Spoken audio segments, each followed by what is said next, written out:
Who is the Purple Man?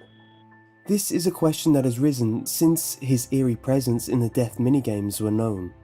3 of the 4 death minigames features this mysterious figure. The minigame Take Cake to the Children has you taking cake to 6 children. All the while, a 7th child is outside, crying. After a while, a car pulls up and from it emerges a purple figure. It is unknown what the man actually does to the child, but what is speculated is that it ends in the child's demise. Then we have the Foxy minigame, which has you playing as Foxy in Pirate's Cove. You can walk from the stage to 5 kids 3 times. On the 3rd run, you see the purple guy, smiling.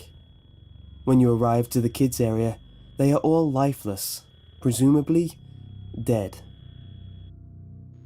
And finally, you have Save Them, which has you playing as Freddy following the puppet. Occasionally, you'll be approached by a purple guy, which you can't escape from. When he touches you, the screen turns to blue static as opposed to the usual red, and the words "you can't" appears. This causes your game to crash. Now, the elephant in the room for this theory is the popular game theory conclusion of it being the phone guy. So let's look at the evidence. It was concluded to be this culprit because for someone to have gotten away with something of this caliber, they'd have to have extensive knowledge of the layout of the pizzeria, implying that they could have been a worker or currently employed by the establishment. In Save Them, you see a change in the character. You see the purple guy with what looks like a security badge and a phone. This has been one of the crucial tipping points for people to agree with this. But let's hold the phone, because in the same breath we can pull up this theory from evidence provided, a wider view shows there are some inconsistencies. For a start, the phone guy is never hinted to be a security guard until Five Nights at Freddy's 1 and the end of Five Nights at Freddy's 2. When the place eventually opens again, I'll probably take the night shift myself. I wanted to record a message for you to help you get settled in on your first night. I actually worked in that office before you. I'm finishing up my last week now, as a matter of fact. Also, because the kids in the missing children incident were lured away, it had to have started during the open hours of the restaurant. During Save Them, there is no one else around, meaning it had to have taken place between the closing time of the pizzeria and the night shift. Possibly not long before the night shift, as only Freddy and the puppet had woken up at that point, and the office is empty. Another argument used to point suspicion to the phone guy is that he refers to others as workers and staff. The staff literally had to put Foxy back together at the end of every shift. But the characters have been acting very unusual, almost aggressive toward the staff. This seems odd as he doesn't talk about them as equals, despite them working for the same company. But there is another language oddity which seems to be ignored on how he refers to the company. He doesn't say they. Some kind of criminal database so they can detect a predator a mile away. Heck, we should be paying them to guard you.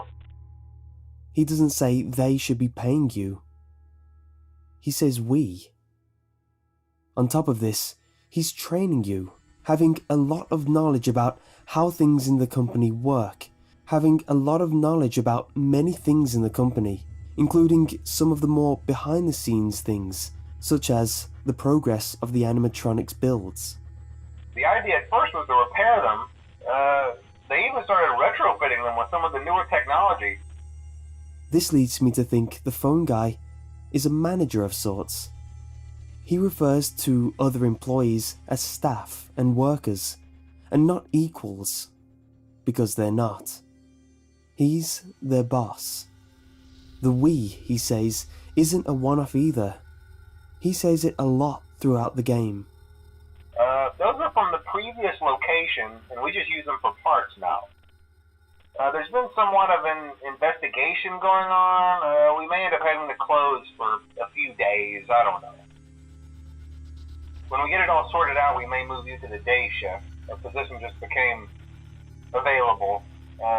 We don't have a replacement for your shift yet, but we're working on it. We're going to try to contact the original restaurant owner. I think the name of the place was... Now, another note about the Save Them minigame is that it's the only minigame that can be dated. It holds both copies of each animatronics, and is the exact layout of the Five Nights at Freddy's 2 building, meaning this definitely happened in Five Nights at Freddy's 2. Also, the investigation started on day 4. There's been somewhat of an investigation going on. We may end up having to close for a few days, I don't know. The investigation which is assumed to have led to the pizzeria's closure. So, this incident happened while you were working your first week on the job. Also note that, altogether, there are not 5 kids murdered, but more, unlike what the missing children incident is recorded. There are 5 in the Foxy minigame, 1 in the Take Cake to the Children, and a number of scattered bodies during Save Them. But what if the events of the death minigames aren't lined up like we think? So, picture this. During the events of Five Nights at Freddy's 2, specifically the evening of day 2. The reason it's day 2 specifically is because you hear about some rumours in the call of night 3, something you couldn't have known earlier. Oh hey, before I go, I wanted to ease your mind about any rumors you might have heard lately. You know how these local stories come and go and seldom mean anything. So, imagine this. The pizzeria closes for the night. Someone uses a yellow Freddy suit, as described by the phone guy in night 6, to lure children to the back room. What happened to those kids is still unknown. The Freddy animatronic wakes up as night approaches and starts to wander the halls as he's programmed to. While walking, a gruesome scene presents itself. During this walk, he bumps into the culprit. The culprit is holding a phone. The phone which has led many to believe that it is the phone guy. But if there's one thing I've learnt from Five Nights at Freddy's, it's don't assume. If you look on your desk during the game, you will see there isn't a wired phone. So how are you being called in the first place? Well, in the era the games are set, mobile phones were just being introduced. For the stationary job of the night shift, it's something that can be overlooked and not noteworthy. But for the day shift, where you have to be mobile, it's what would be a great investment for the company, especially for new members of staff who need to be briefed before their shifts. This leads me to stick to my guns, something I've mentioned in other theories based on other evidence given by the phone guy, that the culprit is none other than the day shift guy. The same one the phone guy mentions time and time again in varying suspicious ways. No one is allowed in or out, you know, especially concerning any previous employees. When we get it all sorted out, we may move you to the day shift. A position just became available. You'll notice through playing the game that from night 4 onwards, the game becomes increasingly difficult. The phone guy mentions that someone may have tampered with the animatronic's facial recognition systems. Someone may have tampered with their facial recognition systems? We're not sure. But the characters have been acting very unusual, almost aggressive toward the staff. They interact with the kids just fine, but when they encounter an adult, they just stare. When better to do this than after closing time, when the only person on would be the security guard, and before the night shift.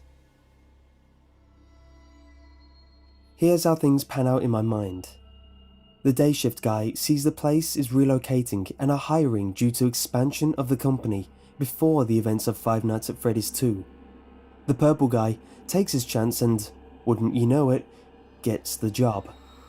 He figures out you can't wear any of the animatronic outfits, but there is one costume, maybe for if the power goes out on the robots or to walk the shop floor, but either way, this costume doesn't have crossbeams, wires, and other components. They'll probably try to forcefully stuff you inside a Freddy Fazbear suit. Now, that wouldn't be so bad if the suits themselves weren't filled with crossbeams, wires, and animatronic devices. especially around the facial area. A yellow Freddy suit. The gruesome events unfold that would go down in history as the missing children incident. As he gets out of the Freddy suit, the phone rings. The phone guy, having the meek tick box mentality he has, calls up to check up on him, wondering why he hasn't checked out yet. Because, as we all know, the place gets pretty dangerous at night. The culprit answers and says he's about to leave, just got caught up with something. Just as this happened, Freddy turns the corner. This leads to a scuffle, but the culprit gets away. This leaves Freddy with 2 bloody handprints on his head. Why do I think this? Well, look at this picture. To have a neatly pressed handprint stain like that, the substance would have to be already on their hand before it was pressed down. Who else would have blood on their hand other than the culprit of the missing children incident? However, the murder during Take Cake to the Children is done during the day by someone not from the pizzeria, but rather comes from elsewhere. How is this? Well, look at where you are. It is considerably smaller than the minigame Save Them. There is also only one animatronic, the main one, Freddy Fazbear. Almost like the whole scene is in a smaller area. My thoughts? This place is before Five Nights at Freddy's 2, before the relocation. It is mentioned how the place of Five Nights at Freddy's 2 is rather bigger than the previous location. Also, the whole argument of the purple guy has to have extensive knowledge of the place to do this, I feel doesn't apply here. Because in this minigame, it doesn't happen from inside, but rather a man is in his car and sees his opportunity and takes it. The last thing to look at is the Foxy minigame. Here we see the purple man, not in uniform, smiling, as Foxy finds the remains of 5 children. The time cannot be determined. The location cannot be determined either, as there has been a Pirate's Cove in 2 known locations already. And because of this, the date cannot be determined either.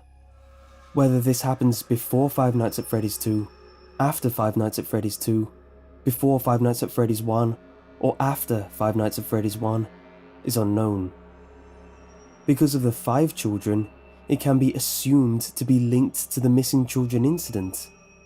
But as I said before, with this game, it's not wise to assume.